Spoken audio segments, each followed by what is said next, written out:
Oh, You know and my you're going name? over there to Maddie? You know my name? She said This is Emma, who you were pregnant with during the interview. Okay, so your name's Jack, right? Yes. And what do you like to play? Baseball. And what else? Soccer. And that's Maddie, right? Yes. Her name Look at is that. Madeline. Oh, that's some good vegan food right there. And that's William over there. William, hey, what do you like to play? Soccer and baseball. Soccer and baseball. Cool. And you like to swim too, right? Cool. I'm Emma Motley. I met you when you were just born, and we're doing a little follow-up just to say hey when you're a little older now. Hey. And who's next to you? She came after the fact. Maddie. And her real name is Madeline. Maddie's saying hi. Hey, Maddie. So you came after the fact. Yeah, she's my January baby. Wow. Right. Number 4 or My 4th, our 5th. And this is Emma.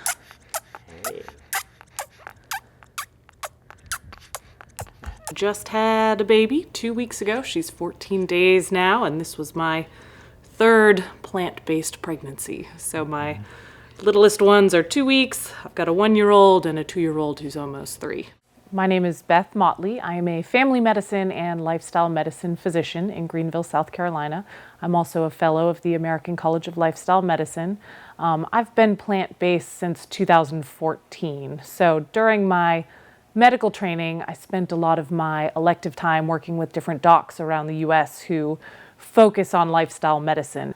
At the time, I was following what I considered, a healthy version of a standard American diet: baked chicken, Greek yogurt, egg whites, lots of fruit and veggies, but didn't really know a lot about plant-based diets. And my real introduction was when I worked with John McDougall out in Santa Rosa, California. As a medical student, I attended his 10-day program, and it was just transformational. I learned so much about how we can use plant-based diets to really address chronic disease, right? Because being a young person, most young people, their goal is just to be fit, to be healthy, and you don't think as much about chronic disease. But as I was in medical school, my eyes really became open to the health benefits of plant-based diets. So I worked with McDougall, and that was pretty transformational. Yep, January 2014. And following that, I interned at PCRM and visited Caldwell Esselstyn's heart disease reversal program. Spent a few weeks with Ron Weiss, who's a physician farmer in Long Valley, New Jersey. And those experiences just solidified, my need to go plant-based for my own health and also to practice what I preach. And, if I'm going to talk to patients about this and be their family doctor and help them, guide them to a healthful life, I need to be modeling these behaviors also. What was the most galvanizing to really make you eliminate all animals? So if you look at the blue zones, which are the pockets of the world with the most longevity and the least chronic disease, that's Loma Linda, California, Sardinia, Italy, an area in Costa Rica, Okinawa, Japan. I can never remember all 5, but there's one more. Those communities tend to be at least 95% plant-based. So that means 95% of their calories coming from whole plant-based foods, which, if you do the math, would be less than 100 calories per day or less than 700 calories per week coming from animal-based foods. So as I learned about plant-based diets, at first I thought, I can go 95% plant-based because, the medical research seems to suggest that that's what we need to do. But I found socially that was really difficult. If you tell people that you're mostly plant-based, you get invited to a dinner party. Oh, you have chicken sometimes. You're okay with some fish. You don't mind some cheese. We just don't live in an environment that supports a 95% plant-based diet the way these blue zones communities do. So I just realized that complete abstinence is easier than perfect moderation. It would be easier for me just to go 100%, no questions asked. I just totally plant-based. And I've been, doing that since 2014. Do you think, generally speaking, moderation is okay, or what are your thoughts on moderation? So as a family doctor, I first have to ask my patients, what is your goal? And a lot of people who are coming to see me are not necessarily healthy people. These are people with heart disease, with cancer, diabetes, someone who's overweight, who wants to lose weight. So we clarify what the goal is, and then we talk about diet from there. So, for example, if someone has diabetes and they're on insulin and they're really wanting to reverse that underlying insulin resistance, I will really encourage patients to go 100% plant-based, at least until they've met their health goals. And then if they feel socially that they need to loosen up or that 100% is not sustainable, then they can figure out, where they want to loosen up. I do think, as I've mentioned, it's really difficult for people to think about what it would be like to be 100% plant-based. It's difficult for people to wrap their head around that sometimes if they come into the office and they're just following a typical American diet. So my goal, no matter what, is to nudge people along the spectrum towards a more whole foods, plant-based diet. And I really encourage people to go 100%, at least just so they can prove to themselves what they're capable of. Moderation is dangerous, and people use moderation. When we talk about moderation, we're talking about moderating cakes and cookies and pies and, all of our vices. No one's talking about moderating their kumquats and their arugula. And, people are not talking about moderating their healthy foods. So I, of course, get it. I get the philosophy behind moderation is so that you can enjoy a slice of birthday cake now and then. I definitely get that. But for someone who hasn't met their health goals, for example, if someone has high cholesterol, we know cholesterol is only found in animal-based foods, and animal-based foods lack fiber. Fiber is only found in plant-based foods. Sometimes, if I have someone follow up and they're, I'm 60% plant-based or 70% plant-based, if they don't put in that full effort to see what they're capable of, they may never see the medical benefits, right? Now, in some cases, someone who goes 90% plant-based will see some health benefits, but a lot of times, just like my own experience going plant-based, when I tried to go 95%, I just felt that personally for me, moderation is more difficult than being strict. It's almost like wearing a school uniform. You wake up, you put on your uniform, you go to school, you don't have to think about it. So there may be some people who can perfectly moderate, but for a lot of my patients, I at least want to challenge them initially to try a fully plant-based diet just so they can see the health benefits. Because if you don't go 100%, you may not see the health benefits, and then you may not have that positive reinforcement to stick with it. But in patients who do go 100%, who see enormous changes, it's just not effortful to eat plant-based. People have this idea that it will be, but once they start doing it and they start seeing the positive changes, it just becomes self-reinforcing. So that's what I like to get to with my patients. And a lot of times that requires, a more strict diet. What do you think the most compelling evidence is?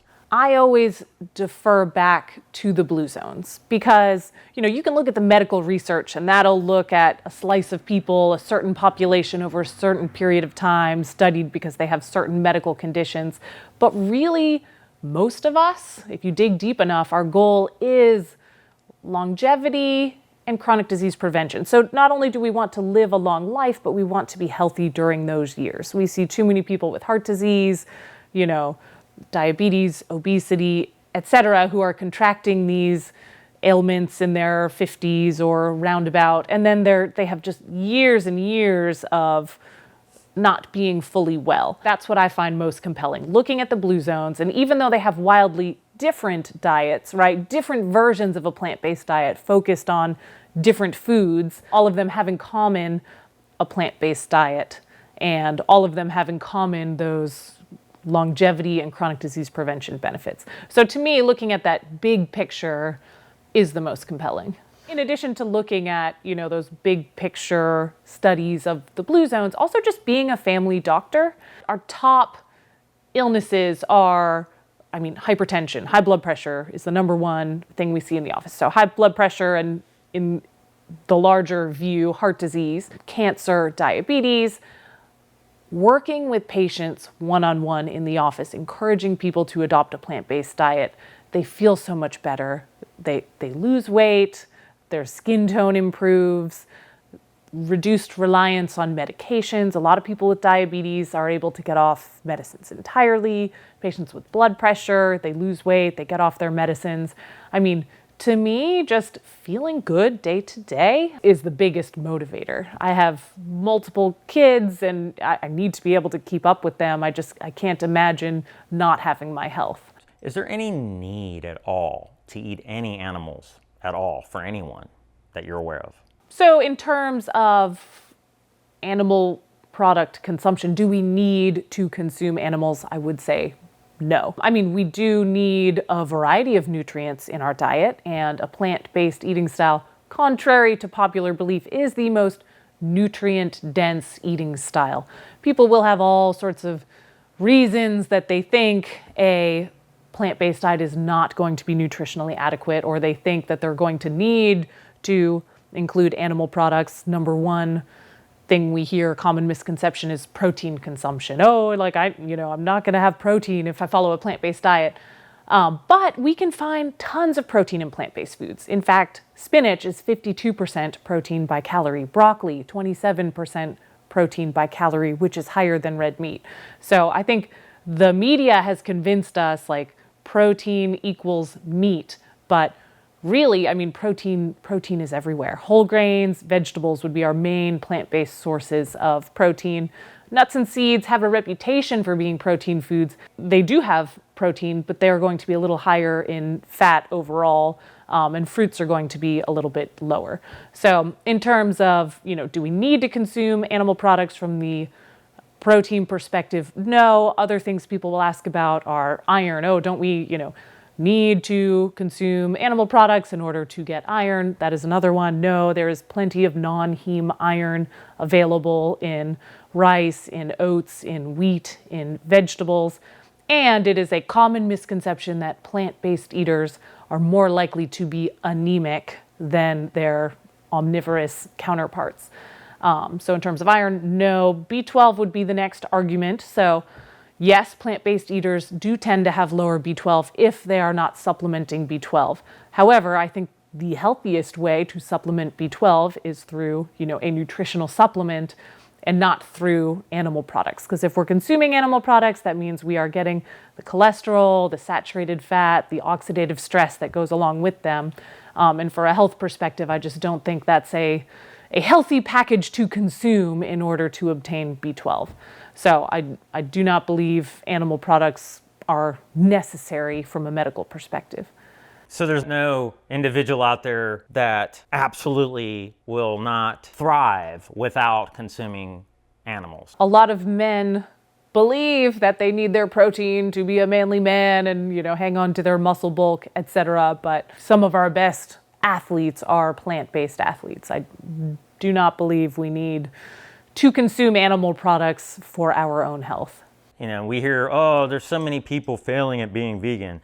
Anytime anybody's trying to change any behavior, failure is a part of change. What are some of your thoughts? When I asked Dr. Klaper about this, for example, we delved into maybe they've acclimated to getting nutrients from animals, plenty of nutrients in plants, but are people who've acclimated to eating animals having a harder time getting those nutrients, which might make it harder for them? And he said about 20% of people might have a legitimate issue transitioning, and it might just take a little more time or a more strategic approach. So can you touch on some of those things? There are a few reasons why someone may feel that they're not succeeding with a plant-based diet. So number one is, in the past several years, plant-based diets have become very trendy.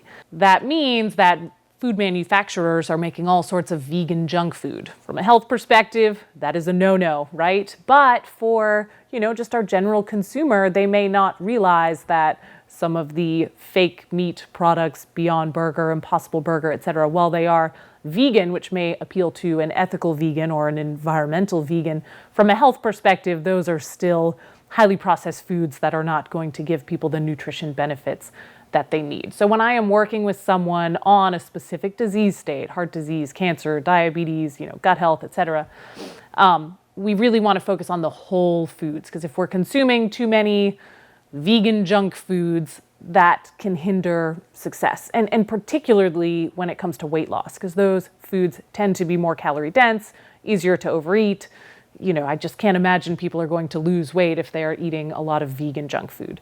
Other things that come up during the transition often relate to gut issues, right? A lot of people don't eat beans regularly in their diet.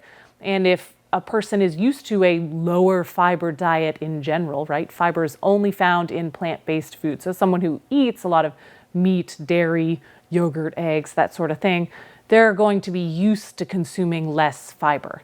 And when we consume less fiber, we favor a certain set of gut bacteria. As we transition towards a more plant-based diet, we consume more fiber.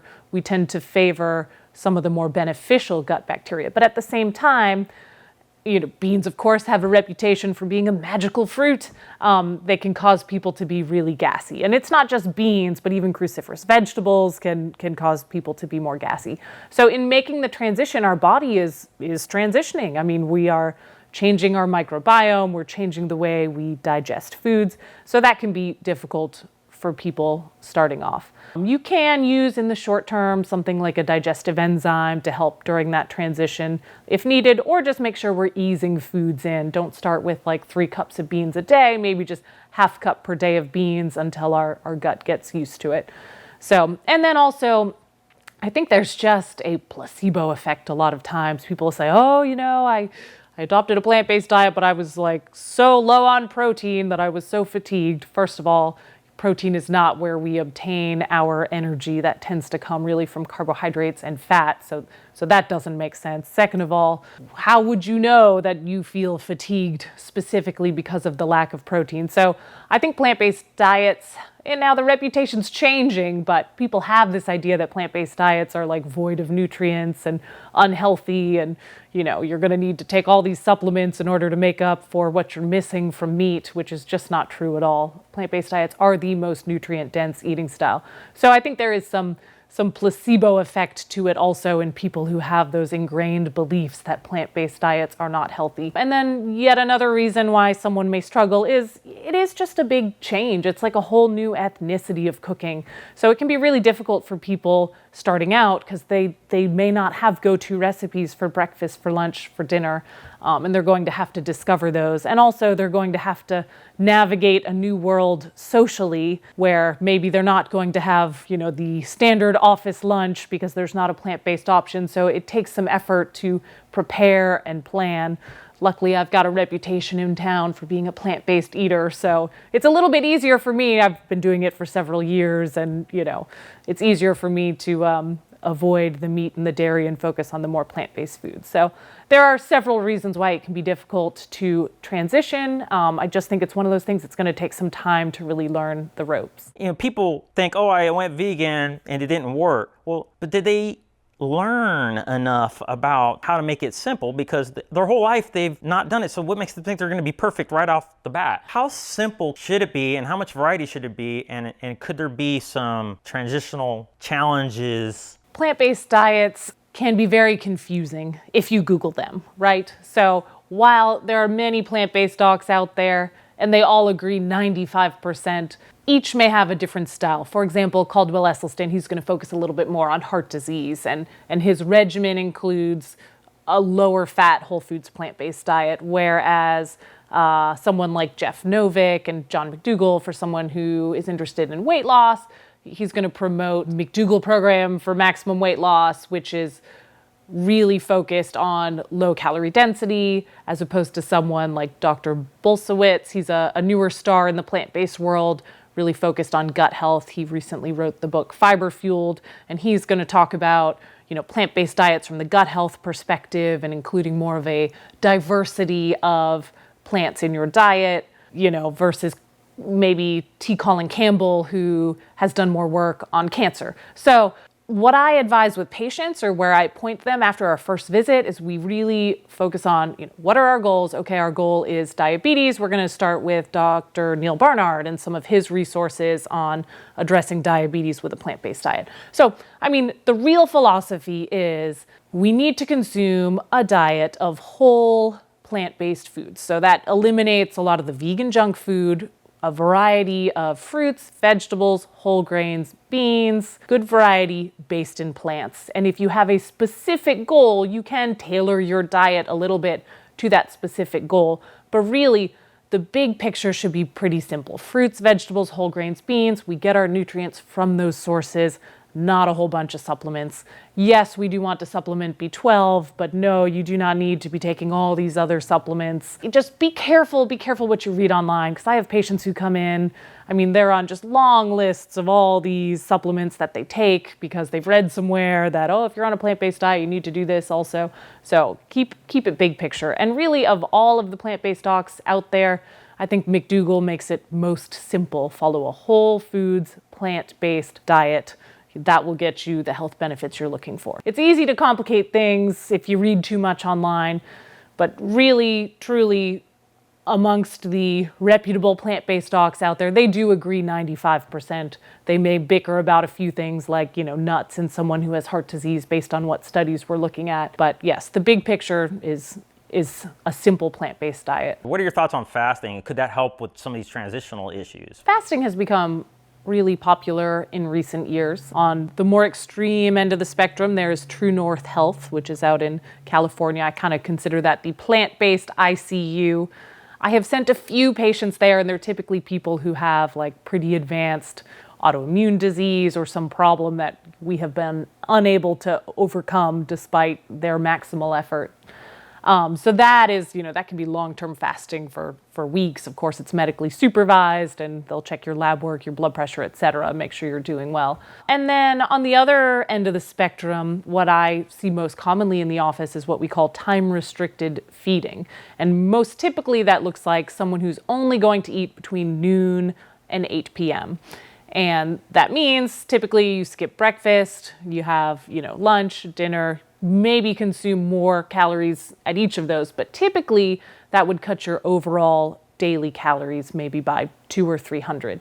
So in today's world with all these rich foods around us, people just have a hard time cutting calories. So from the weight loss perspective, time-restricted feeding is a tool we can use to help cut our overall calories. There are different styles. Like I said, noon to 8 p.m. seems to be a popular way to do it. It seems to work socially for people. It can be harder, I can understand, to avoid dinner than it is to avoid breakfast. But it can also be done earlier in the day, and Dr. Michael Greger has done some great videos on the importance of having most of our calories earlier in the day. So if we have more, breakfast, lunch, that would probably be my preference. Get those calories in early in the day, start burning those calories, and then you've got 16 hours until you eat again. So I'd say it's about 50-50 in my patients, like who has done really well with the time-restricted feeding. So half of them have done really well. It's been a great tool for weight loss. The other half of the people just overcompensate. And, they're just not successful with weight loss with time-restricted feeding. So it's definitely a tool you can try out. Of course, I would advise against extended, days at a time of fasting if you're not medically supervised. But there's a lot of research out there. I'm not up to date on all of it, but the benefits of fasting for almost every disease state. Again, this is one Michael Greger has done some great work on, fasting, especially for autoimmune disease, for gut health, for cancer. I know he's got a video on fasting for cancer. And I think a lot of times it just allows people an opportunity to reset, especially someone who's not consuming a healthful diet. If you're constantly bathing your internal organs in foods that are causing oxidative stress and wreaking havoc on your body, giving your body a break to start to apply its own defenses and heal can be really beneficial. So there are some great docs who've done some great work on fasting. Of course, I just work, on an outpatient clinic working with people one-on-one, so I have not done extended fasting with my patients, but it is a really cool area to explore. Because we were talking about people failing, and there's this guy, he was taking like L-carnitine, carnosine, or whatever, and resveratrol, or whatever. All these different, like CoQ10. And could that kind of mess somebody up in a way that they would falsely attribute their failure when it was maybe a combination of things, including these supplements, maybe? We do know that supplements are not FDA regulated. People focus on the potential health benefits of supplements. Vitamins and minerals, of course, have such a healthy halo, and they are healthy foods when they come in their natural package. But if we, supplement vitamin A, vitamin D, vitamin E excessively, we can have toxicity effects. I had a patient the other day whose vitamin D level was over 150. I don't know how high it was, but she sure is at risk for vitamin D toxicity, which can have all sorts of medical effects. And also, truthfully, it is our kidneys, primarily kidneys, but also liver, that digest a lot of these supplements for us. So if we're taking supplements in excess, it is just more work for our kidney and our liver to clear those from our body. That often leads to really bright colored urine. The medical literature has not shown us that taking supplements is going to help prevent, reverse, address any disease state. The American Cancer Society and the American Institute for Cancer Research tell us that supplements are not the answer. They are not where we need to be getting our antioxidants. Those antioxidants need to be coming in their natural package of plant-based foods that also contain, fiber and all sorts of other micronutrients to help those supplements or those vitamins and minerals be digested. So supplements, a lot of people aren't going to necessarily feel an ill effect from them, but there are a lot of negative potential effects that people can experience if they take them, continuously for years. Now, Dr. Furman advocates things like iodine, magnesium, I think, maybe even selenium, zinc for sure though, and fatty acids. So what are your thoughts on maybe some of this? Because I have tracked my nutrient intake on Chronometer and stuff, and it does seem like maybe iodine could be tricky if you're not eating salt or seaweed, and it seems like selenium or zinc we've had this conversation before. I like his supplement ideas because it's just like the very nominal amount of each one, just to make sure you're kind of, is that necessary though? I don't know. It seems nice when I hear it. And it is hard to eat so much food and get so much variety sometimes. There are a few supplements that some plant-based doctors may recommend, like omega-3s or selenium or zinc. Truthfully, while maybe you can bicker about the nuances of taking small amounts of supplements, most people just are not there. And I think supplements can be a major distractor from the big picture, right?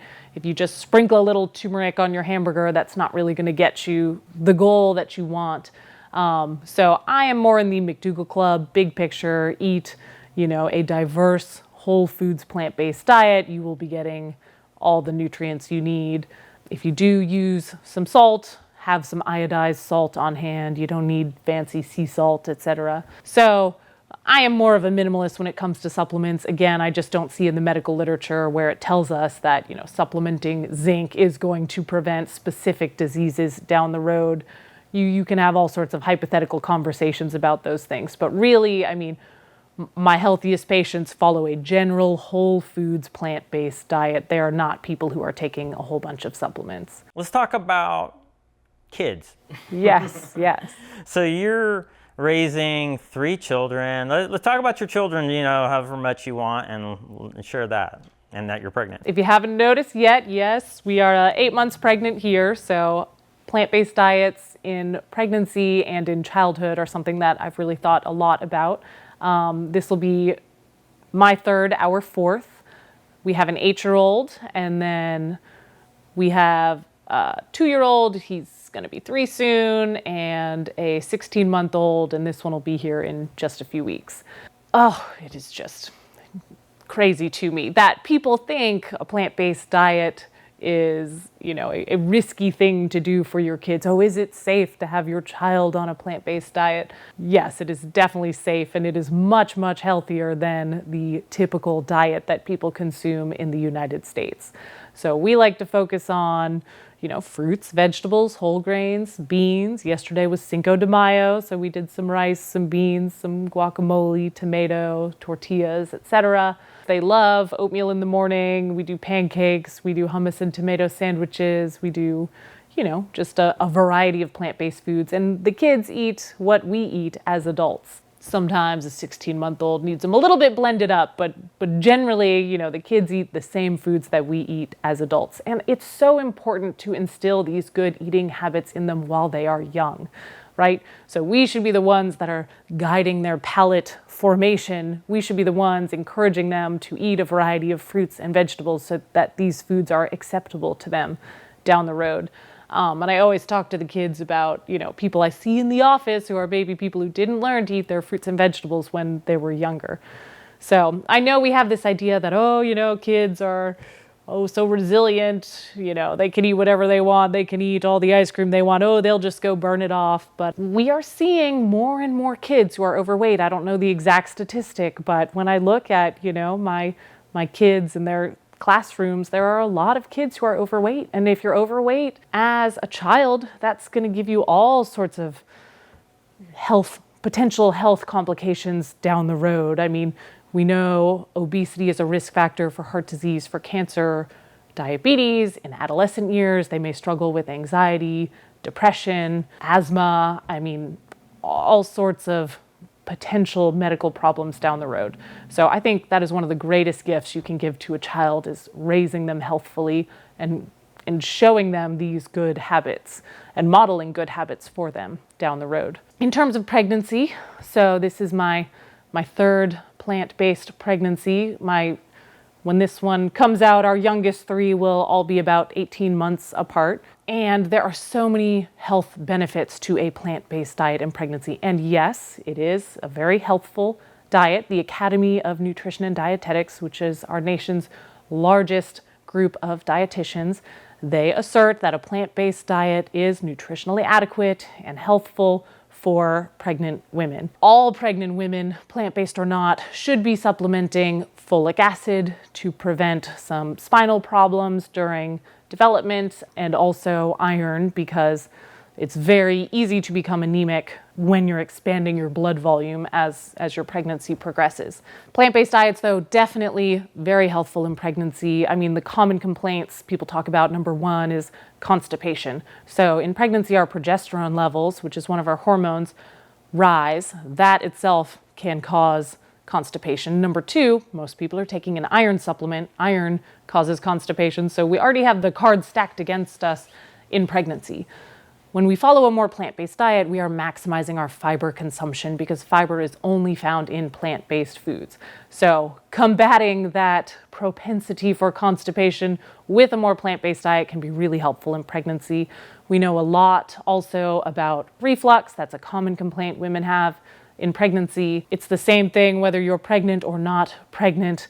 A fatty diet tends to cause more reflux. So when we avoid fattier foods, which of course a plant-based diet tends to be lower in fat overall, we tend to have less reflux. Other things, let's see, so preeclampsia. Preeclampsia is a medical condition that includes hypertension, so high blood pressure, and related to that, generalized damage to kidneys, to liver, blood vessels. We know that women who are overweight and tend to follow a more Western-style diet tend to be at higher risk for preeclampsia, and that can lead to preterm birth and all sorts of complications down the road. I could go on and on here. So gestational diabetes, that probably affects 5 to 7% of women during their pregnancies. If we follow a diet that is higher in fruits and vegetables, that means higher in fiber, higher in antioxidants, we can combat that oxidative stress and insulin resistance that those women who have gestational diabetes tend to suffer from. I mean, already we've discussed constipation, heartburn, preeclampsia, gestational diabetes, and also just obesity in general. So women who follow vegan and vegetarian diets tend to be slimmer. I mean, the more strictly plant-based you are, the lower your average BMI tends to be compared to, omnivores. We have an epidemic of obesity in the United States. women who are obese tend to have more complications in pregnancy. Consuming a plant-based diet means that these women who become pregnant are more likely to be a normal weight, are less likely to suffer complications related to obesity in pregnancy, and are going to have an easier time getting back to their baseline weight postpartum. So I think there are so many benefits to a plant-based diet in pregnancy. Of course, as I mentioned, we should be supplementing folate and iron, whether you're plant-based or not. We should be supplementing those in pregnancy. And of course, anyone who follows a strict plant-based diet should be supplementing B12 as well. I hear a lot of bad things about folic acid. Have you? I mean, you don't want to be taking folic acid if you don't need it. Mm-hmm. Now, can't women just get enough folate from greens? Yeah. You know. And wouldn't that be better? Yeah. So I'll talk a little bit about this. Yeah. Some of the plant-based docs will recommend against some of these supplements. Now, I think pretty unanimously all will recommend B12, but some will say that you can obtain those nutrients instead from our diet, and that is probably true. Folic acid is the synthetic form of folate, which is found in dark leafy greens, and if you are dedicated to your dark leafy greens, you should be getting enough folate. Truthfully, personally, for me, if I had had a pregnancy that had a spinal defect, I wouldn't be able to live with that guilt, so I decided I would like to supplement folic acid, which I have done in all 3 pregnancies. In terms of iron, in my first pregnancy, I said, oh, I don't need a supplement, I'm just gonna double down on beans and greens. So I am still doubling down on beans and greens, but I'm going to take an iron supplement on top of that because I just think that's going to cause me to feel better in pregnancy. And of course, definitely taking B12 either way.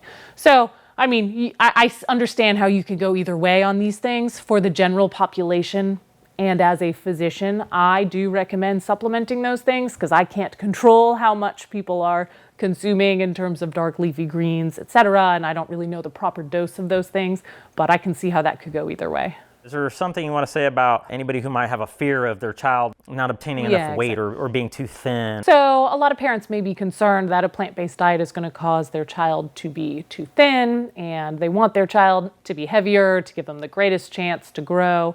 Truthfully, though, if you want your child to have the greatest chance to grow and be healthy, you need to be feeding them nutritious foods. It's not just calories, right? I see moms all the time who are walking around just feeding their kids, tons of, I don't know, whatever it is, goldfish, snack foods, just letting them snack incessantly on typically it's going to be more of the processed foods, just believing that their kids need to be eating at all times in order to be growing.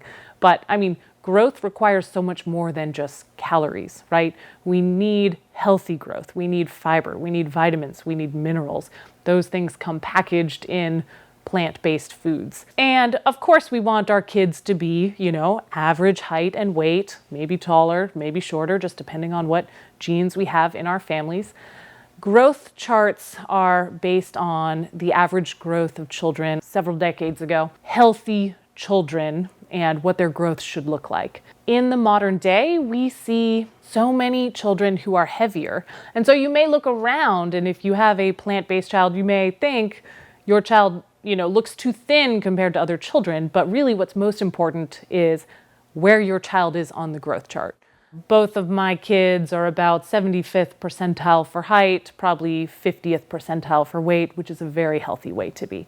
Obviously, if we're in the, less than 5th percentile for weight, we're gonna want to have a conversation with our physicians, but we just don't see that. We just don't see that plant-based kids are withering away. They may be thinner than other kids, but that may be because other kids are on the path to being heavier, bigger kids and heavier adults. Weight is not the most important metric when it comes to a child's health. We want them to be around average weight. We want them to be, in the middle somewhere of that bell curve, but we also need to feed them the foods that are going to help fuel their growth and development down the road. What are good foods to consider for proper variety for a child that's weaning away from breast milk and into more whole foods? Typically, this transition starts around 6 months, so exclusively breastfeed for 6 months, and then we start to incorporate more foods in general. So obviously, kids don't have many teeth, if any teeth, around that time. So we want foods that can be blended or mashed. We've done a lot of, fruits, vegetables blended up. If you want to sneak in some broccoli, maybe blend it up with a pear or something like that, that's going to make it more acceptable to the infant. But really anything that can be blended is fair game. I mean, white beans, those blend really well. Beans, grains, anything that's like mushable or blendable is fine. And we pretty much feed our kids and have fed our kids since infancy a lot of the same foods that we're eating. We want to make sure to feed our children a breadth of foods so that they learn to eat them and that they're, acceptable to them in the years ahead. So I just don't think it requires a lot of deep thinking to raise a child on a plant-based diet. I mean, the hardest part for me is just making sure foods are soft and so that, they can be consumed without choking. But kids can eat the same food that us adults eat. They have smaller stomachs, when they're really young. And so to get enough calories, maybe they need to eat maybe more fatty foods, maybe more avocados, nuts, seeds. Is that true? As a family medicine doctor, I tend to see more adults in the office, and most of the adults I see are overweight. And I find myself prescribing a more low-fat, whole foods, plant-based diet, not only for weight loss, right, focused on low-calorie density, but also when it comes to heart disease, diabetes, etc. For kids that are growing, that's typically not something we're concerned about. So yes, we include plenty of nuts, nut butters, coconut, avocado. We try to include all of those, more calorie-dense foods in the diet. Also, I really see no reason not to. If your kid is growing well, a liberal plant-based diet is perfectly healthy. Is it important ever to kind of focus on specific foods? As with adults, sometimes we will fixate on the specific nutrient consumption for our children. And this is something where I think a lot of people can just get confused, get lost in the weeds. And this is why I always go back to recommending just a broad and diverse plant-based diet, right? If we're consuming a variety of nuts, a variety of grains, a variety of fruits, vegetables, etc., we should be getting all we need in terms of nutrients. So I wouldn't recommend fixating on any certain nutrients or tracking specific nutrients. Our goal should just be a diverse plant-based diet so that we know we're covering all of those bases. I have a lot of family that's unfortunately feeding their kids hot dogs and corn dogs, and they just let them eat things to be happy. Does eating plant-based prevent them from being happy? I think evolution was smart to make this orifice the same place that speaks and eats. So when a child is eating, they can't be crying or speaking or annoying adults, But I think it can be pretty dangerous if a parent is continuously feeding their child junk food or whatever they want to eat just to appease them, right? I mean, you have to teach these healthy eating habits when kids are young. And even just the sense of snacking all day. That's become such a common thing. You have a 20-minute soccer game and all the kids need ice cream afterwards. Just this idea that we need to bring snack to every single event is just not necessary. I mean, growing kids, they need breakfast, lunch, dinner. And sure, a one morning snack is reasonable, one afternoon snack is reasonable, but we don't need to be just continuously snacking all day long. Is there something we can say to help parents understand that food is fuel and they're not depriving their children of happiness? The rest of the animal kingdom uses food as fuel. I think humans are different in that so many parents are wanting to use food to make their kids happy, right? But think about all the dangerous side effects that has. A lot of parents are parenting by the path of least resistance. Oh, my child is having a fit. Let me give him some gummy bears or, something that's going to appease him. I just think it's dangerous to use food in that way as a reward or as a way to make kids happy. I mean, kids need to learn to get along socially. They need to learn to control their behaviors. And I think using food as a Band-Aid all the time is going to put them down a path of developing bad habits when they're older, like becoming an emotional eater or someone who needs a snack all the time. So I, again, know we think of kids as like, oh, what's the big deal? They'll burn off all those calories. But really, it's these habits that we are teaching them at this young age are going to be with them through adulthood. So I don't think it's good to be using food as a reward or as a way to appease children. Food should be used as fuel. They eat when they are hungry, but we don't need to be giving them extra snacks, extra calories, just in order to calm them down or make them happy. So how may plant-based diets be protective for children and something their parents are doing to protect their child's health span and longevity, and not feeding them plant-based detrimental to their life? Raising our kids with a plant-based diet is going to allow them most likely to be a normal weight throughout life, and that is going to protect them from obesity-related chronic disease, including cancer, heart disease, diabetes down the road.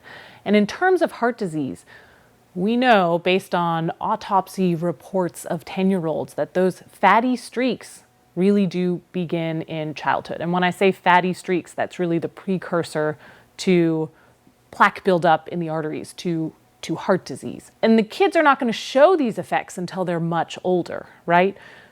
We start to have metabolic changes in our bodies, and then down the road, we see the effects of those. For example, someone who develops diabetes. It's not like they develop it all of a sudden one day, and that happens to be the day the doctor checks their A1C diabetes test.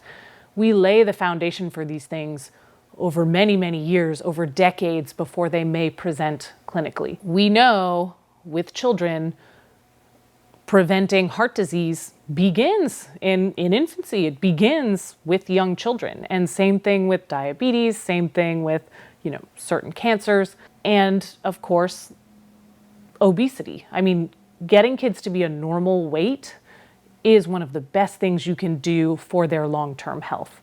A diet that is not whole foods plant-based, that could mean one of two things. That could mean, number one, we are eating more animal products, more meat, dairy, eggs, yogurt, etc. Or for some people, it could mean we're eating a diet that's, richer in processed foods, junk foods, etc. So when it comes to heart disease, cholesterol is the foundation of building that plaque within the arteries. So not only cholesterol, but also the saturated fat that our liver turns into cholesterol.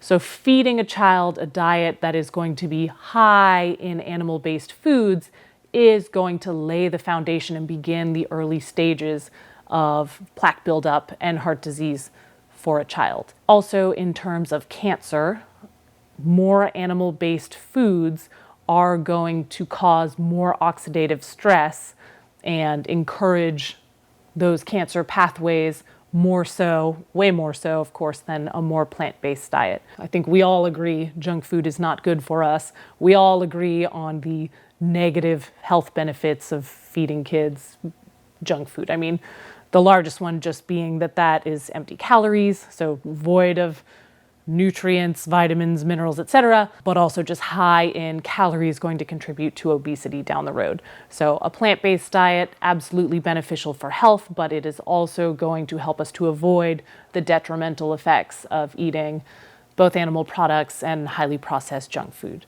And then autoimmune diseases too, right? I am a family practitioner. While I see primarily adults in my current practice, I've done a lot of work with the pediatrics population in my residency and sometimes in my practice now. So one of the most common things we see in children is constipation, right? So constipation, and that's largely dietary because kids are consuming more animal-based foods, more highly processed foods, and they're not consuming enough high fiber fruits, vegetables, whole grains, beans, etc. So constipation can have all sorts of negative side effects. That's one thing we really want to address when kids are young so it does not become a problem going forward. And one other thing to consider is dairy. So dairy is something that tends to be very constipating and tends to be very inflammatory. So dairy is, that's the first thing I eliminate if a child comes to see me having issues with constipation. dairy, first thing we eliminate. But also dairy is very much linked to acne that we see in adolescence. So dairy is a hormonal food, right? It is meant to grow a 60-pound calf into a 600-pound cow.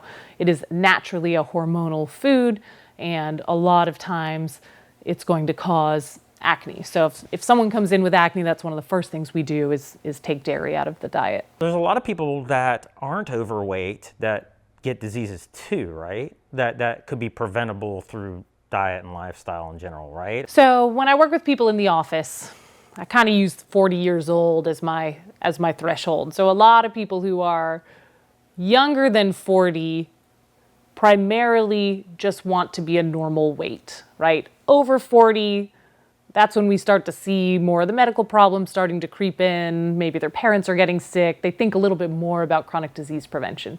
But for my younger people, primarily they want to be a normal weight, right? And of course, as I've mentioned, obesity is a risk factor for all sorts of medical problems, but it is not our weight that is our only measure of our health. Tons and tons of normal weight people coming into the office who have high cholesterol. That's the easiest thing to get a young person on is high cholesterol. They may think, or oftentimes I'll get, a young male who's following a keto diet and working out a ton. They may like the way they look, and a ketogenic diet can help to control body weight, but it is not going to be the healthiest diet for them in terms of heart disease, hypertension, hyperlipidemia. So you can be a normal weight and still have very high cholesterol, or you can be a normal weight if you're not eating well and have high blood pressure. So I think a lot of young people see weight as equal to health. I'm a normal weight, therefore I'm healthy. But there's really a lot more to it. And that's why I think it's good to check in with your family doctor once in a while. If you are a young person and you haven't been screened for diabetes or high cholesterol, it's a good idea to just be familiar with where those numbers are. Because if we can catch those things early, we can make changes early to, for example, if you have diabetes, reverse that underlying insulin resistance, overcome diabetes, put that in the past, which is harder to do in someone who may have had diabetes, for decades. A plant-based diet has a multitude of benefits, even for a normal weight person. It does not all come back to obesity being a risk factor for diseases. A poor diet is a risk factor for a variety of chronic diseases, regardless of your weight. What about these people that are eating animal-based diets and they're not overweight, they think that everything's fine, and they're maybe just not eating as much. And then now they want to transition to a plant-based diet and have to eat over twice as much. Is there anything you want to say about that? Yeah. A common area of feedback I receive from patients is that, I tried to adopt a plant-based diet, but I was so hungry all the time.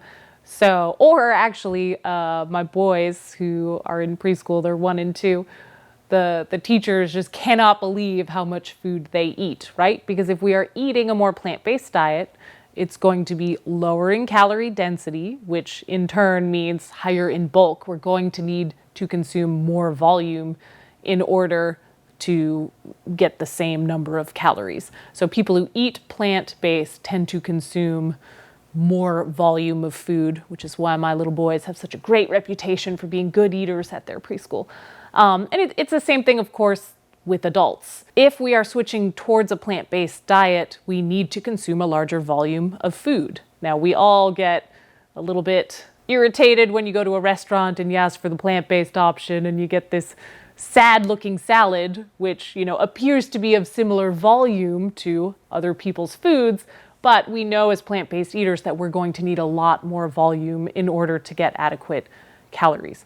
So in anyone who's transitioning towards a more plant-based diet, just realize that we do need to consume more food. And if we are not consuming enough food and feeling hungry, that's when we are likely to believe we have failed. But you haven't failed, we just need to consume more volume. I like how Furman talks about hunger. True hunger versus toxic hunger. And could some of that be toxic hunger too? And I've noticed, and he talks about this some too, at least at my age, I don't need as many calories. Anything you like to say to people about true hunger versus toxic hunger? Because also, that's another thing. Somebody might be snacking late at night and then it causes problems when you're trying to sleep, and then they relate that to veganism because yeah, they're eating too much throughout the day, and and it creates discomfort. I may be touching on too many things, but the toxic versus true hunger and how much calories we actually really need. In the animal kingdom, the other animals out there in nature, they eat generally, when we're talking about some of our larger animals, generally more plant-based foods as are available in the animal kingdom. They eat until they are satiated, and then they are done. Us humans, we have made dining not just a fuel source, but also an art, right? We go out to restaurants to experience all sorts of fancy food, to experience cooking for people who are not hungry, foods that are rich in salt, sugar, fat, etc. So we need to be aware of why we are eating. Are we eating because we are truly hungry? We want to satiate our hunger, or are we eating because we have hyper-palatable foods that are available to us, food laden in salt, sugar, fat that is going to, make our brain light up in a way that is not available to other animals in the animal kingdom, right? Evolution did not anticipate that we would have these richer foods available to us. And now that we do, thanks to these food manufacturing companies and amazing restaurants, we need to be careful about what our triggers are for eating. We want to eat because we are hungry, not because we are being lured in by some of these addictive foods that are going to stimulate dopamine and make us happier. So it's really difficult, if someone's an alcoholic, it's easy to abstain from alcohol, or maybe not easy, but it's clear what that means to abstain from alcohol. When it comes to food, it's just more difficult because we live in this environment with all sorts of rich, delicious food, and we do have to eat, but we need to be careful about choosing foods that do not have those addictive qualities that are not going to cause us to overeat. Why do you think some people are claiming to be so successful eating keto, carnivore, paleo, whatever, like these meat-based things? Most commonly, when people come to see me and they are on a ketogenic diet or a paleo diet, most commonly their goal is weight loss. And if your goal is weight loss, there are a ton of diets you could follow out there. If that is your primary goal, I think Men's Health did an article on the all beer diet. This guy drank only beer for 30 days. And sure, if you consume 300 calories of beer per day, you're going to lose weight. Those types of diets can, just depending on the diet style, they can help you to achieve weight loss. And a lot of those, for example, Whole30, that's going to cut out a lot of processed foods. So there are a lot of health benefits to that, especially for weight loss. But when I dig deep with most of the people I work with in the office, yes, of course, they want to be a normal weight. They want to feel good in their clothes. They want to look good, but they also want to prevent chronic disease. And when it comes to chronic disease prevention, you can't just follow any diet out there, right? You need to follow a more plant-based diet in general. So diets historically have a reputation for being weight loss tools, but a plant-based diet is different because it is a chronic disease prevention and longevity tool. And of course it is another weight loss tool, but that's only, one of its features. But some of these people are claiming they're able to reverse their diseases even going carnivore. Yeah. Common thing that we hear is the classic American Dietetic Association diet is generally a more low carbohydrate eating style. So if someone has diabetes, that means they have insulin resistance, and there's a test called an A1C that helps to assess your average blood sugar level over the last 90 days. There's really, if you think about it, two ways to control blood sugar. Number one is a more low carbohydrate eating style. If you are not consuming carbohydrates, or if you're minimizing your carbohydrate consumption, how can your blood sugar possibly spike, right? If we're not consuming much sugar, you can't have a blood sugar spike, right? That isn't addressing the root cause of the disease. The root cause of diabetes and high blood sugar is insulin resistance. A plant-based diet is a totally different approach to addressing diabetes, and a plant-based diet focuses on that insulin resistance.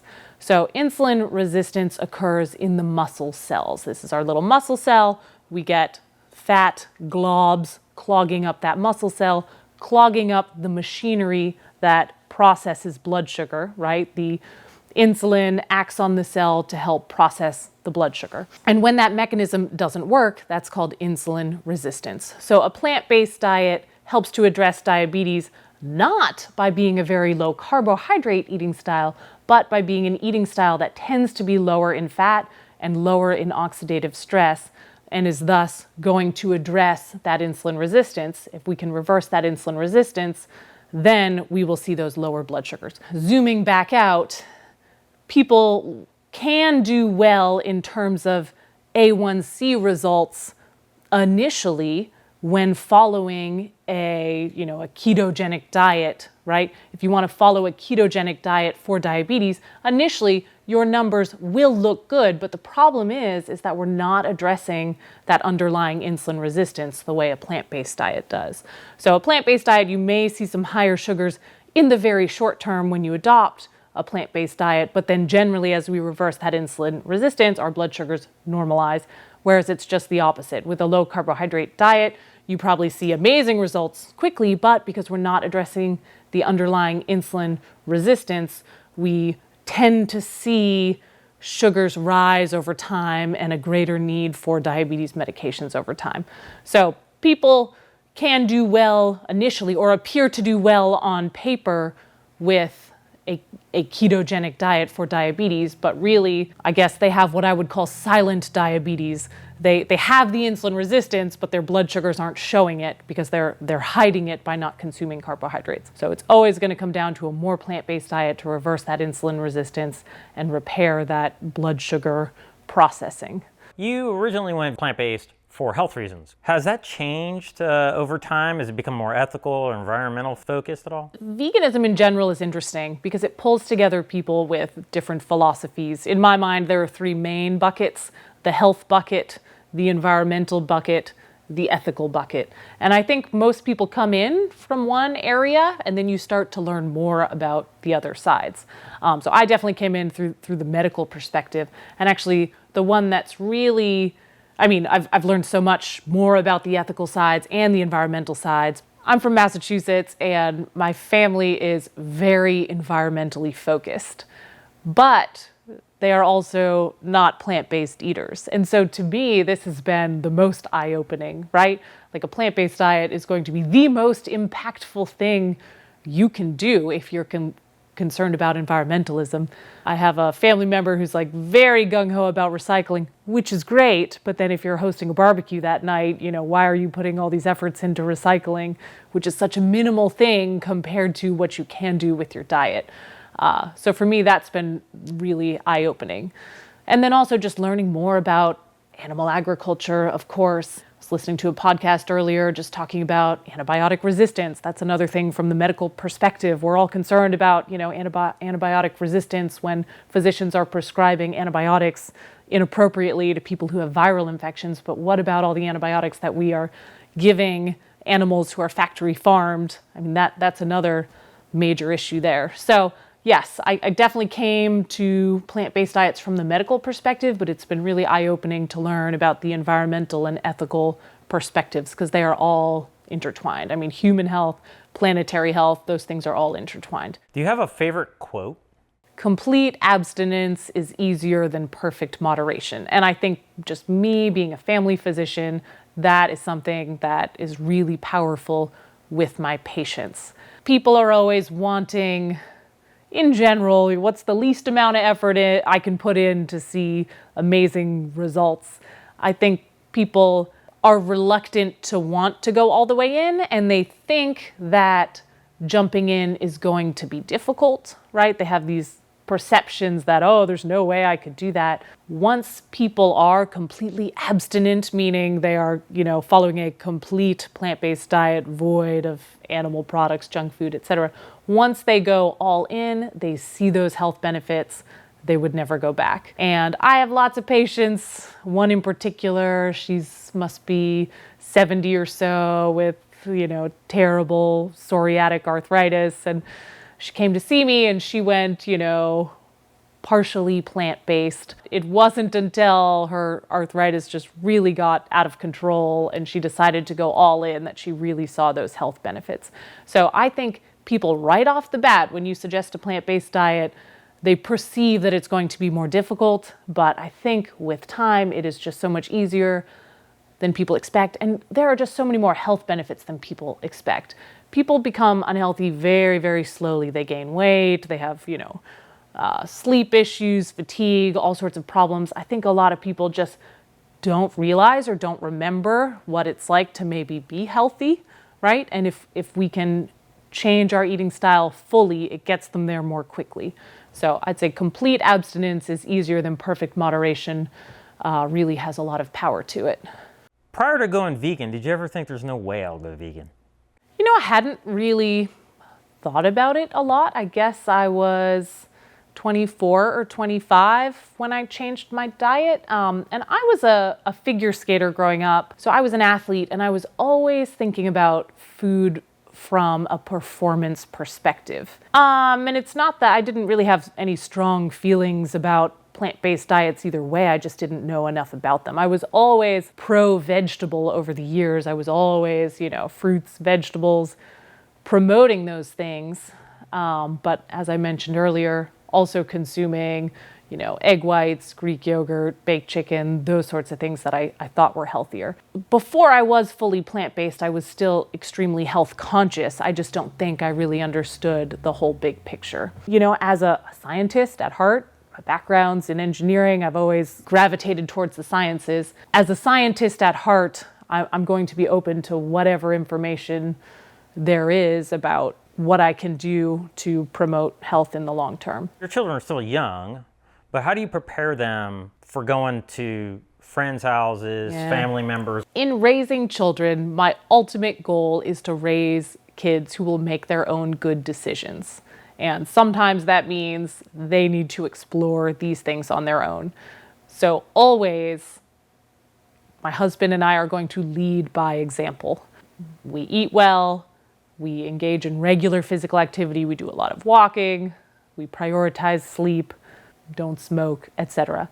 So number one is leading by example. Obviously, it is difficult when they're in social settings and they see their friends eating junk food and maybe mom has packed something different for lunch. It's important to me that we raise kids in a way that they can make their own good decisions. And it is my hope that they will see the way that their parents eat and they see our lifestyles and they model their lifestyle after us. Some people I know that are raising their children vegan would just send their kid with their own little cake. Do you do that sometimes? You could. I do pack school lunches for them. So they're eating breakfast, lunch, dinner, by default plant-based. To me, what's most important is teaching them the default diet and raising kids who are on board with that. Our 8-year-old, I am her new mom. When she was 2, her mother passed away. Her mother had colon cancer, and she is, a healthy child. She was born to a mother with colon cancer at the time. And so she has sort of a unique position where that's something we'll want to talk about a little bit more is like colon cancer and diet. Your mother passed away when she was 29. She had colon cancer. While that, of course, can be multifactorial, isn't that something we want to consider doing everything in our power to prevent something similar from occurring to her? So we definitely talk about, her mother and her mother's experience and how important it is to lead a healthy lifestyle to minimize our chances of those things. Why didn't you go vegan sooner or plant-based? Yeah. So, as I mentioned, I was a figure skater from a young age, and so performance was my goal. And it wasn't really until I got to medical school that I really understood research, and I understood chronic disease prevention, and I understood heart disease and high cholesterol and cancer and diabetes, and even like athletic performance as it relates to diet. So I think a lot of my younger life, while I was very interested in nutrition, as a layman at the time, that means I'm just reading, whatever books are coming out on nutrition. That's really what I had access to. So I don't think it it wasn't until medical school when I really understood the science behind plant-based diets and health that prompted me to adopt a fully plant-based diet. So I think I've always been open-minded, but without the proper information, I didn't know what direction to go in. It's the same thing I say with my patients. I have patients who are very, very motivated, but they have the wrong information. Very, very motivated, but they're following the blood type diet, which has no scientific basis at all. So if you can get a motivated person the right information, that's the sweet spot. Then you get them on track. How do you deal with relatives that aren't vegan, like during the holidays and stuff like that? Yeah, I've actually been getting the family more on board. I have an aunt who dealt with diabetes, and she read Neil Barnard's book and adopted a plant-based diet. So I've got her on board, a sibling on board, my dad, he's heard me rant enough. I think there are enough family members on board that we tend to have a plant-based option at all of our family get-togethers. So I just think the best thing to do is lead by example. You don't want to nag people, you don't want to criticize people, you don't want to comment on other people. That stuff does not tend to get the results you want. But leading by example and always bringing a delicious plant-based dish. You don't want to label it vegan because that can have a negative connotation. Oh, I don't eat vegan food. But if you make something that's plant-based, that's amazing, you just lead by example and show how delicious that style of eating can be. What have you found to be most effective for encouraging people? In terms of helping someone to make a transition, especially, of course, I'm speaking from the office setting, I try to first gauge whether this is a cannonball person or a wade in the water person. I'm a cannonball person, Band-Aid ripper, like all in. Some people are not, especially the younger people who are seemingly healthy. They're less eager to jump in. My cannonball patients tend to be the people who've had a recent cancer diagnosis or heart attack or something like that. So gauge what kind of person they are, and then I will provide resources based on what their goals are. So I think I mentioned if someone has diabetes, focusing on Neil Barnard's program, heart disease, providing them with Caldwell Esselstyn's book, cancer, the How Not to Die book. I always love the Forks Over Knives documentary as a great general introduction, or the Game Changers if this is a seemingly healthy younger person, particularly male. So I try to give some resources that would speak to that person and appeal to that person. So if it's someone who's a cannonball person, I have a quick start guide that I give them, and usually they're able to just jump right in. And in those cases, I tell them just stick with simple foods. You don't want to get too fancy, just simple foods. Oatmeal for breakfast, simple rice and beans for lunch, simple dinner. Keep it simple.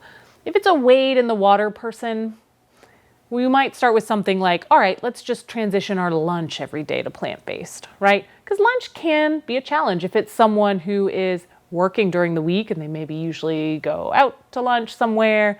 Lunch can be challenging because lunch is usually the meal that we really pre-plan during our busy days if we're out of the house. So maybe transitioning one meal at a time to plant-based, or conversely, encouraging a person to discover new recipes that they like. Okay, our goal is to find like one new recipe per week that's going to be plant-based, typically a dinner recipe, so that they can start to build their repertoire of plant-based meals and eventually sort of squeeze out the non-plant-based meals. So I think it's really important to give someone a measurable goal, something like really specific for them to work on. Like I'm saying, transition the lunches every day. They can follow up with me in the office, like were we able to do that? What obstacles did we have?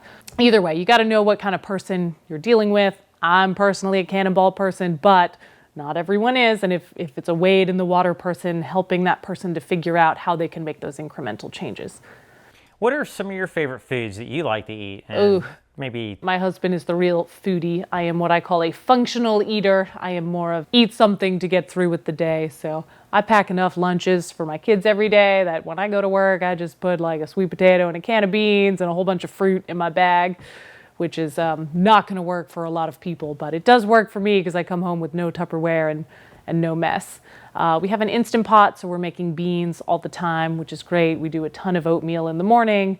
We do different styles of oatmeal. I really like chocolate oats, which is like you put a bunch of mashed bananas in there and some cocoa powder, and the kids think they're having dessert for breakfast.